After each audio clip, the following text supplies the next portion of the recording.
Bismillahirrahmanirrahim. Assalamualaikum warahmatullahi wabarakatuh. Alhamdulillahi rabbil alamin. Wabihi nasta'in ala umuri dunya waddin. Wassalatu wassalamu ala asrafil anbiya'i wal mursalin ala sayyidina Muhammadin wa ala alihi wa sahbihi ajmain, amma ba'du. Alhamdulillah, pada hari ini kita bisa berjumpa kembali dalam perkuliahan metodologi pembelajaran PAI dengan saya Ahmad Rijalul Umami. Pada pertemuan hari ini kita akan membahas materi macam-macam metode pembelajaran pendidikan agama Islam. Langsung saja ke pembahasan yang pertama. Metode yang pertama yang akan kita bahas adalah metode ceramah. Metode ceramah adalah guru menyampaikan materi secara langsung dengan lisan. Di sini, adapun kelebihan dari metode ini adalah tidak membutuhkan peralatan, media, sarana yang lengkap. Jadi guru bisa menerapkan pembelajaran secara langsung. Selain itu juga guru dapat menyampaikan hal-hal yang penting, hal-hal yang pokok pada materi tersebut, sehingga langsung ke to the point-nya. Kelebihannya selanjutnya adalah pada saat menyampaikan, guru dapat memantau secara langsung peserta didik. Jadi ketika ada peserta didik yang bersikap tidak baik, maka guru langsung bisa menegurnya. Selain itu juga kelebihannya adalah tidak membutuhkan pengaturan duduk siswa. Jadi duduk siswa yang secara klasik di sini ceramah langsung bisa diterapkan. Selain itu juga kelebihannya adalah dalam metode ceramah ini dapat diterapkan pada jumlah siswa yang banyak. Jadi di sini tidak ada batasan untuk jumlah peserta, didiknya. Akan tetapi ada kekurangannya dalam metode ceramah ini. Kekurangannya adalah pemahaman siswa tidak meluas karena yang aktif adalah gurunya dalam menyampaikan, sehingga yang dipahami siswa hanyalah sebatas pada apa yang disampaikan oleh guru. Selain itu juga metode ini juga membosankan ketika guru dalam menyampaikan tidak ada kreasi atau monoton. Di situ siswa akan mudah jenuh. Selain itu juga kelemahannya guru sulit memastikan kepemahaman siswa, sehingga meskipun siswa itu atau peserta didik itu diam pada saat guru itu menyampaikan materi, belum tentu diamnya siswa itu paham terkait apa yang disampaikan. Selanjutnya, kelemahannya adalah siswa kurang mendapatkan pengalaman yang lebih dalam proses pembelajaran ini. Metode ini dapat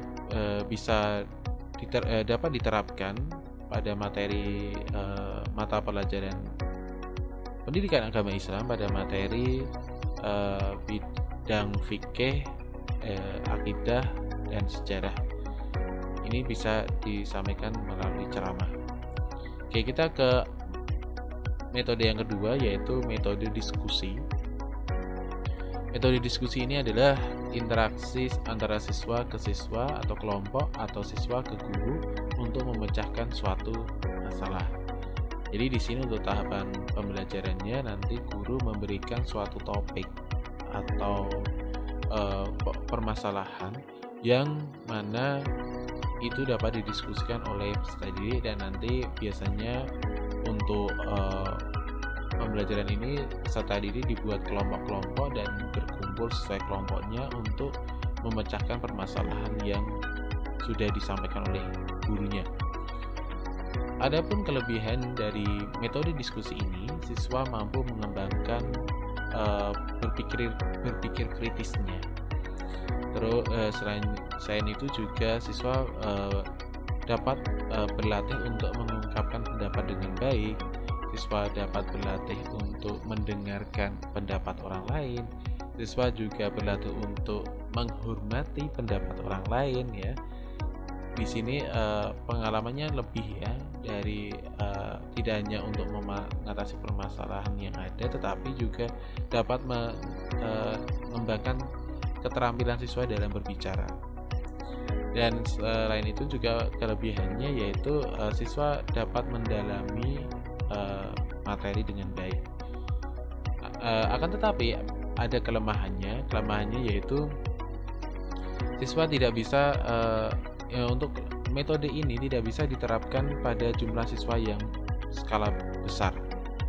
Terus tidak semua siswa mampu dan mau mengungkapkan pendapatnya karena mungkin kurang pede atau memang tidak karena memang malu ya, sehingga di sini banyak sekali siswa yang sulit untuk mengungkapkan pendapatnya, sehingga ketika siswa tidak mau dan tidak mampu untuk mengungkapkan pendapatnya, nanti diskusi ini tidak hidup ya.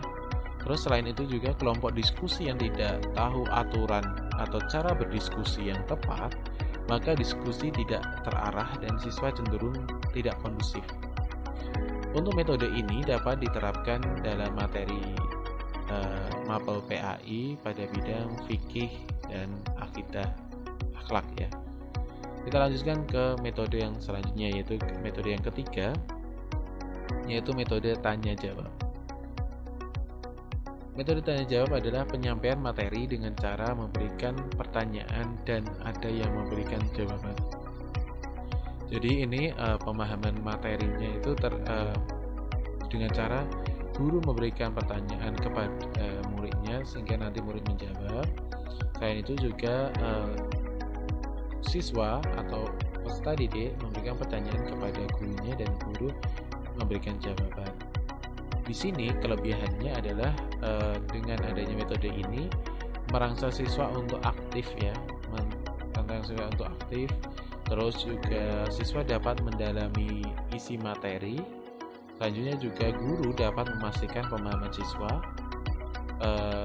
Selain itu juga peserta didik dapat mengembangkan keberanian dan keterampilan karena bertanya tadi.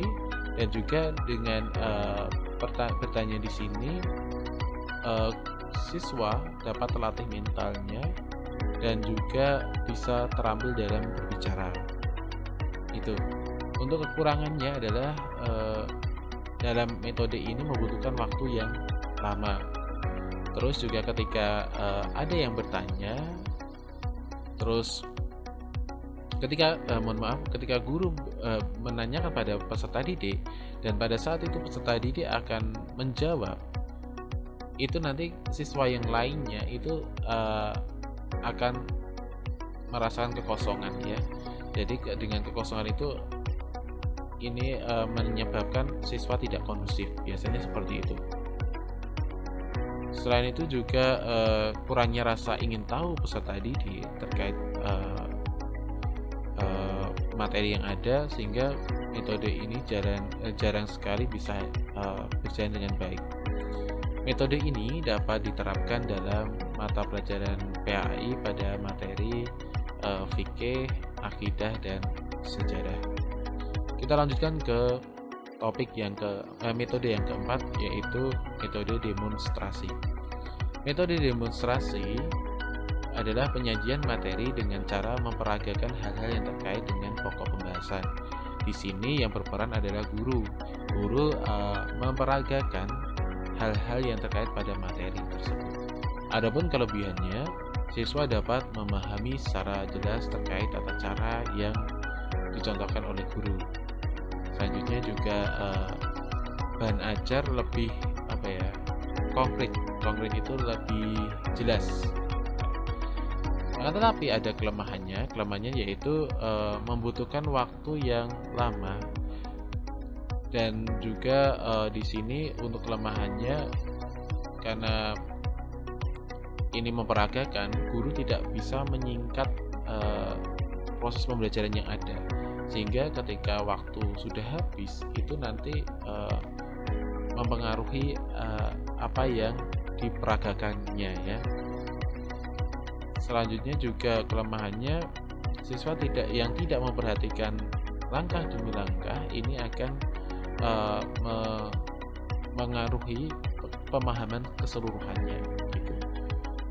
Metode ini efektif diterapkan dalam mata pelajaran PAI di bidang fikih ya. Fikihnya di sini bisa diterapkan dalam fikih ibadah, contohnya sholat, wudhu, tayamum, dan lain-lain.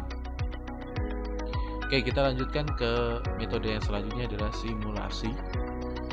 Simulasi adalah siswa melakukan suatu tahapan yang terdapat dalam sumber belajar.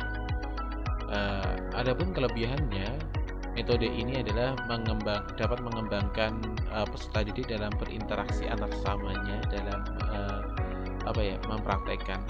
Oh ya, saya jelaskan sebelumnya untuk simulasi di sini perbedaannya dengan demonstrasi.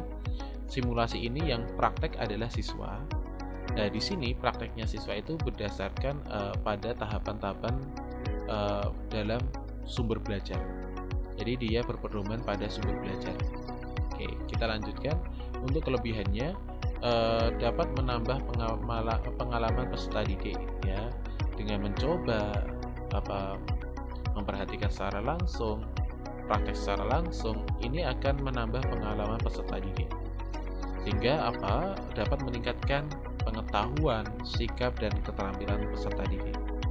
Akan tetapi masih ada kelemahannya. Kelemahannya adalah kurangnya pemahaman peserta didik terhadap petunjuk yang ada menyebabkan kesalahan arah dalam pembelajaran. Sehingga ketika peserta didik ini ada yang lalai dalam tahapan yang ada, itu akan mengakibatkan keseluruhannya ya. Terus seringkali peserta didik ketika diadakannya simulasi ini seperti itu dijadikannya sebagai ajang permainan sehingga mengabaikan fungsi belajar itu sendiri. Metode ini efektif diterapkan dalam pembelajaran mata pelajaran pendidikan agama Islam pada materi fikih dan akhlak.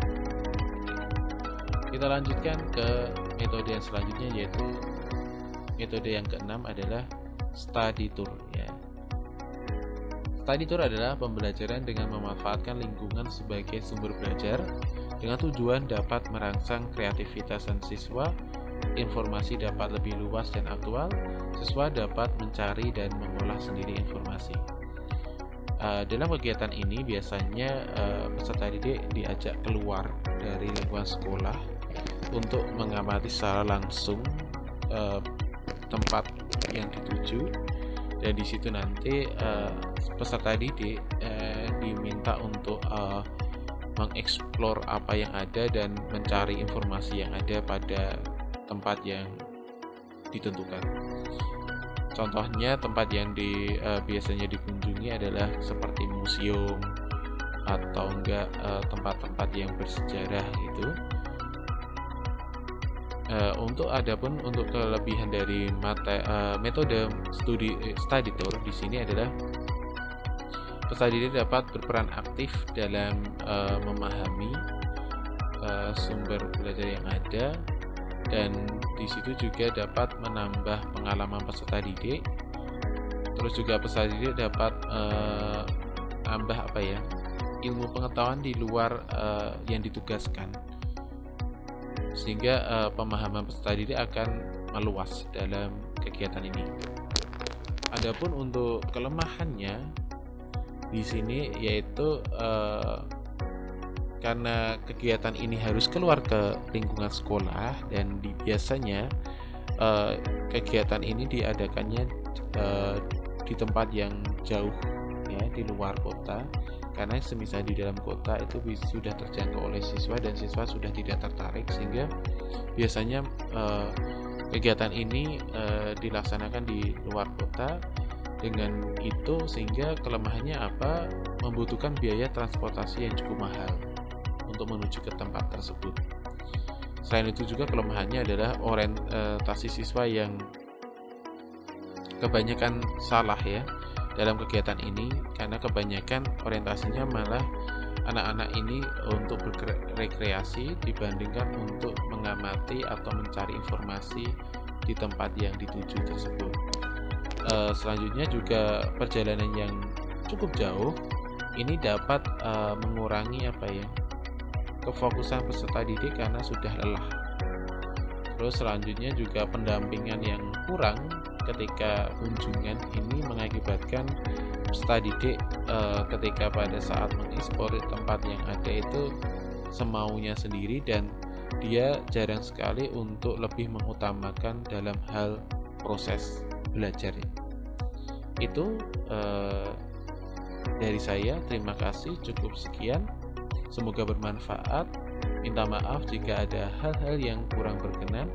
Billahi taufiq wal hidayah. Wassalamualaikum warahmatullahi wabarakatuh.